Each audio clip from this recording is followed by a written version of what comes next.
అందరూ ఎలాగున్నారు? నేను ఒమానీ అరబీ వాళ్ళకైతే నేనైతే చికెన్ అయితే వండుతున్నాను. మన ఇండియాలో అయితే చికెన్ కూర అంటారు, ఇక్కడైతే చికెన్ సలోనా అంటారు. వీటికి కావాల్సిన పదార్థం ఏంటంటే బంగాళదుంప 2 ముక్కలైతే 3 ముక్కలైతే కోసుకున్నాను.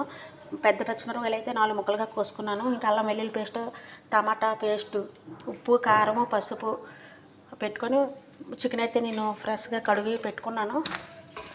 దీంట్లో కొంచెం ఉప్పు, కారం వేసి ఇలా కలుపుకోవాలి.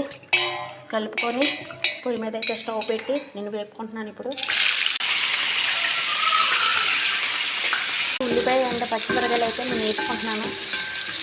చికెన్ అయితే ఇలా వేపుకున్న తర్వాత పచ్చిమిరపకాయలు అయితే ఇలాగైతే వేపుకున్నాను రెడ్గా వచ్చినంత వరకు.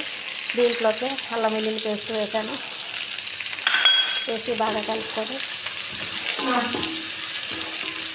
ఆయిల్ అయితే తక్కువగా తింటారు. అల్లం వెల్లుల్లి పేస్ట్ వేగిన తర్వాత నేను టమాటా పేస్ట్ వేసుకుంటున్నాను.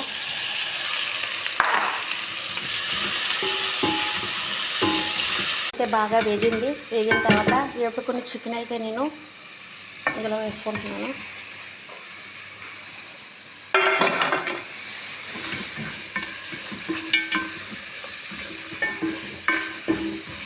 చికెన్ అయితే ఇలా వేగిన తర్వాత ముందుగా కోసి పెట్టుకున్న బంగాళదుంపలు, క్యాప్సికము ముక్కలైతే వేసుకుంటున్నాను. అలాగే ఉప్పు, కారం పక్కన పెట్టుకున్నాం కదా మసాలా, ఇవన్నీ ఇందులో వేసుకున్నాం. అయితే బాగా ఉప్పు, కారం, మసాలా అయితే బాగా పట్టించి కలుపుకున్నాను.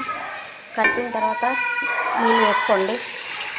వేసి ఇలా కలుపుకొని ఒక అరగంట సేపు మూత పెట్టుకోండి.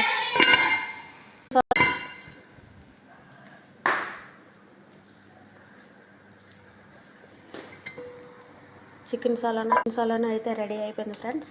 బాయ్. నెక్స్ట్ వీడియోలో అయితే మళ్ళీ కలుద్దాం. నేనైతే పక్కన పాలకూర పప్పు అయితే నేను వంట చేసుకొని పెట్టుకుంటున్నాను.